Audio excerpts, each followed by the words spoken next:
नमस्कार दोस्तों, मैं रामविलास चौहान डीसी जनरेटर से आज चैप्टर स्टार्ट करने जा रहा हूं इलेक्ट्रिशियन फर्स्ट ईयर के लिए। आइए देखते हैं।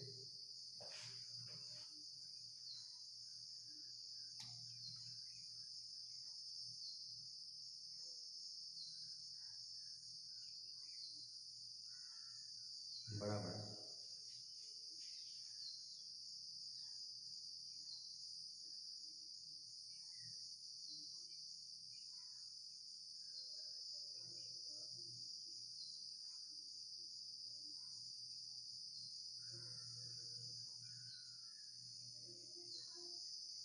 तो दोस्तों, डीसी जनरेटर होता है क्या? वह मशीन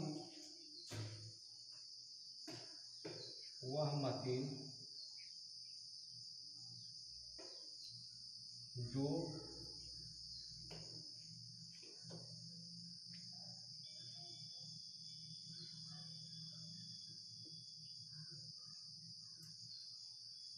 यांत्रिक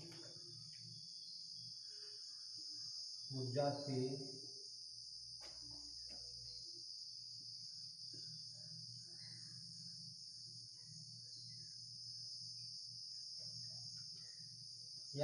यांत्रिक ऊर्जा से इलेक्ट्रिक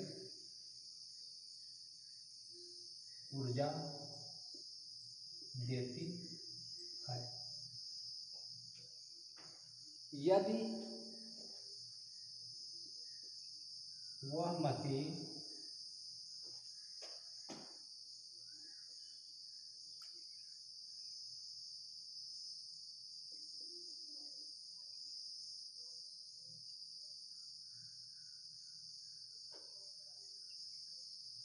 एसी पर कार्य रही है तो उसे एसी जनरेटर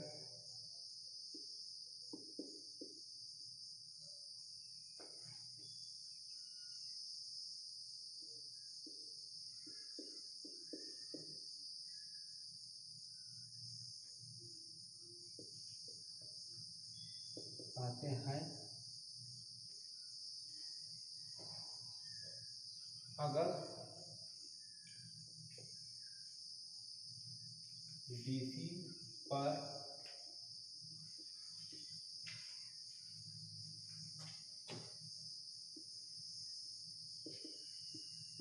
तो उसे डीसी जनित्र कहते हैं।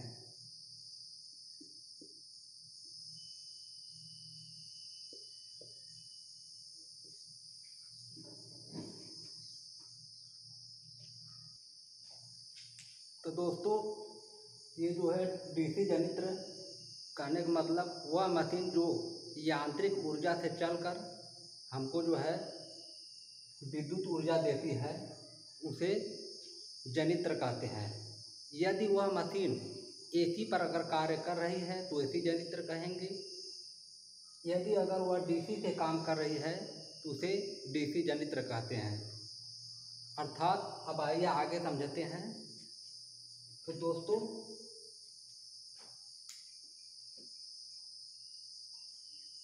आइए इसका सिद्धांत बताते हैं।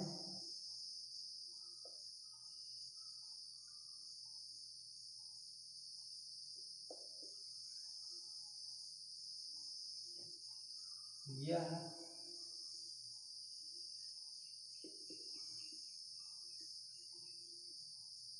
फैराडे के विद्युत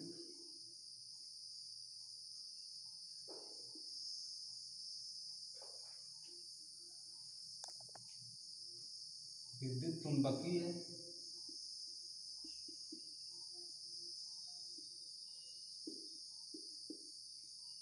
के सिद्धांत पर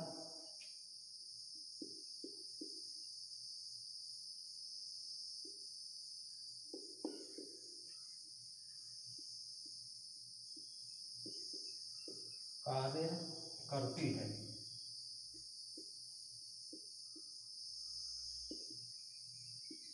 करती है। तो दोस्तों इसमें मुख्यतः दो पार्ट होते हैं मुख्य रूप से। पहला हो जाएगा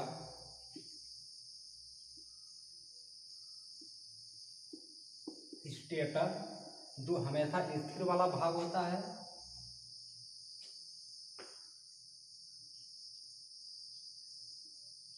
दूसरा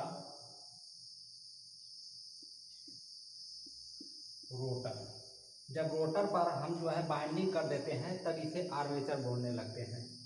तो बाद में बताएंगे, पहले ये जानिए मुख्यतः दो पार्ट होते हैं, स्टेटर और उसके बाद रोटर।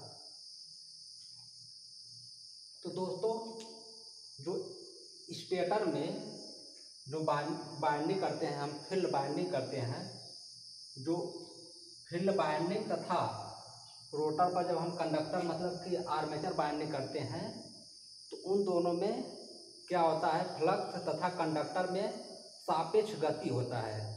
जहाँ भी सापेक्ष गति होगा वहाँ फैराडे का नियम लागू हो जाएगा, सापेक्ष गति होगा। कहने का मतलब कि कोई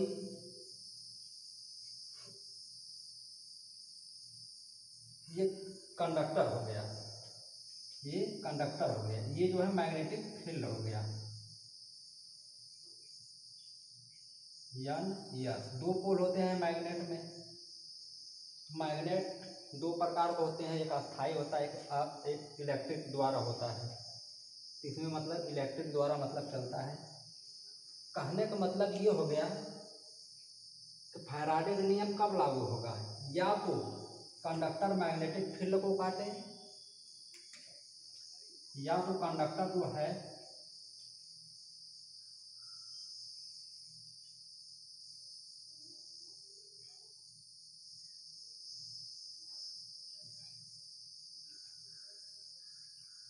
एन एस।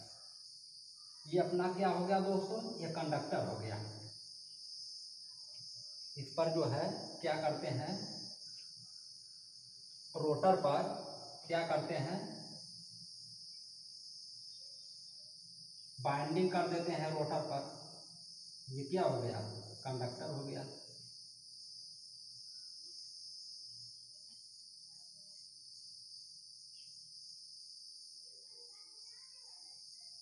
इतना साफ टॉप हो गया। तो दोस्तों हमेशा जो है किसी मैग्नेट के बाहर हमेशा जो है चुंबकीय फ्लक्स कैसे चलता है, एन से एस की ओर चलता है।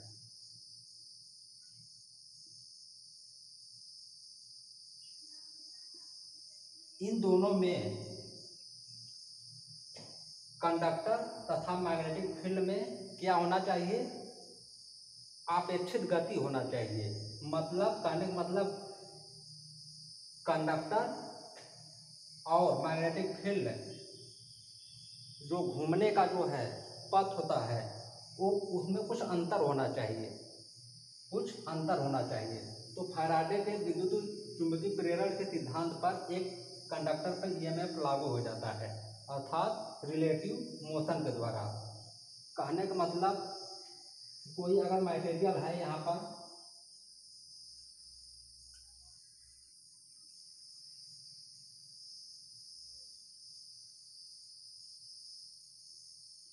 दोस्तों ये मैग्नेटिक फील्ड है, थोड़ा सा समझिए, एन एस। ये अपना कंडक्टर है मान लीजिए। तो मैक्सिमम विद्युत वाहक बल कितने अंक पे प्राप्त होगा, 90 डिग्री पर। यदि 90 डिग्री पर ये कट करेगा तो अधिकतम ईएमएफ उत्पन्न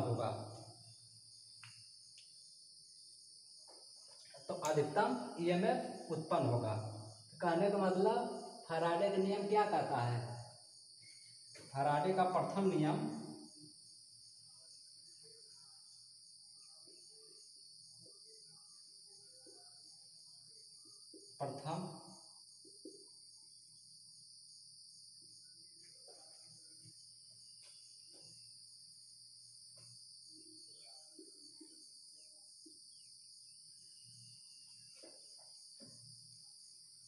तथा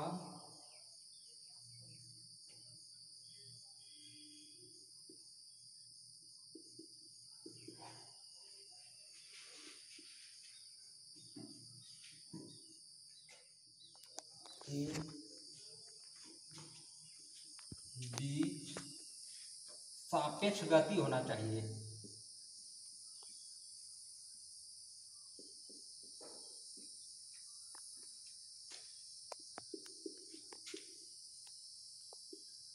होना चाहिए।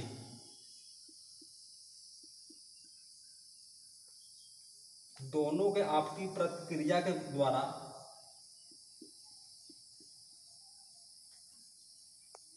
की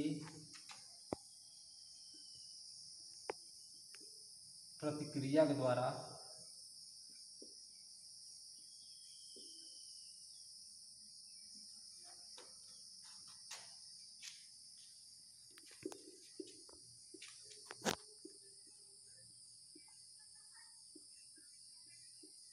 एक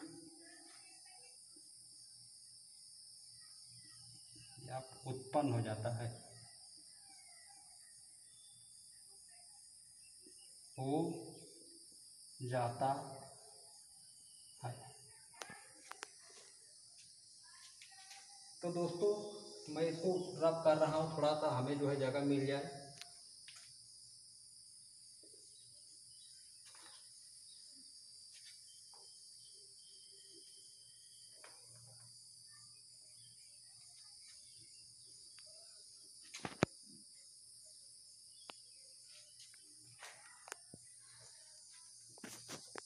फैराडे का दूसरा नियम क्या कहता है दोस्तों, देखिए।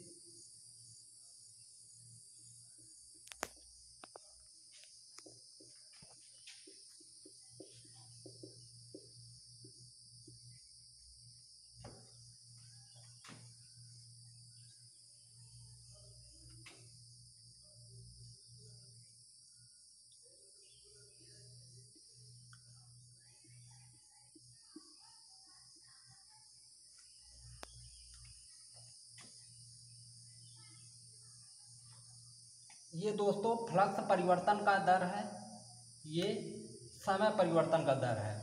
यदि कोई कंडक्टर पर अगर मैग्नेटिक फील्ड मतलब कि कट कर रहा है तो उसके साथ साथ कुछ समय भी लगेगा, ये तो निश्चित है। वही चीज़ है कि ये जो है, बराबर कर देता हूँ, कहने का मतलब ये जो है ईएमएफ समय के व्युत्क्रमानुपाती है तथा फ्लक्स के समानुपाती है। यदि जितना कम समय लगेगा दोस्तों, यहाँ से आप देखिएगा, जितना कम समय लगेगा हमारे लिए उतना जो है क्या होगा, ईएमएफ ज़्यादा उत्पन्न होगा। यहाँ से आप बता सकते हैं कि मतलब जितना जो है फ्लक्स अधिक होगा उतना जो है ये अधिक होगा। कहने का मतलब समझा देता हूँ, 1/T समय के व्युत्क्रमानुपाती है। समय यदि अगर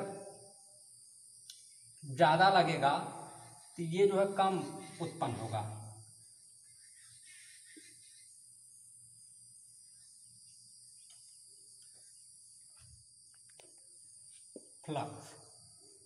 फ्लक्स जितना मतलब जो ज़्यादा होगा उतना ये जो है ज़्यादा वोल्टेज बनाएगा मशीन। तो क्या कहता है फैराडे का दूसरा नियम, कितना ईएमएफ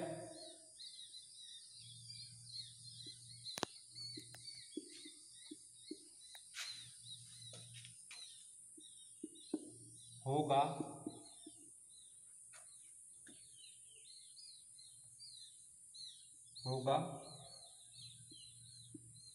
फ्लक्स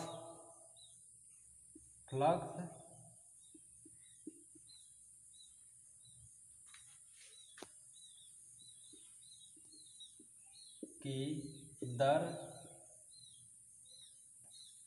के समानुपाती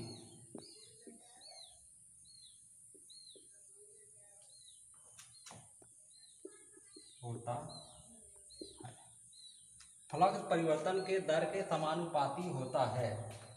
पहला नियम क्या था कि दोनों के बीच सापेक्ष गति होना चाहिए, या तो कंडक्टर मैग्नेटिक फील्ड को काटे या मैग्नेटिक फील्ड कंडक्टर को काटे। तो दोनों में जब सापेक्ष गति होगा तो सापेक्ष गति होगा तो कंडक्टर भी एक ईएमएफ उत्पन्न हो जाएगा। फैराडे का यही नियम कहता है। दूसरा नियम ये था कि चेंजिंग फ्लक्स तथा चेंजिंग टाइम पर था, कि मतलब कितना ईएमएफ उत्पन्न होगा, फ्लक्स परिवर्तन के दर के समानुपाती होगा।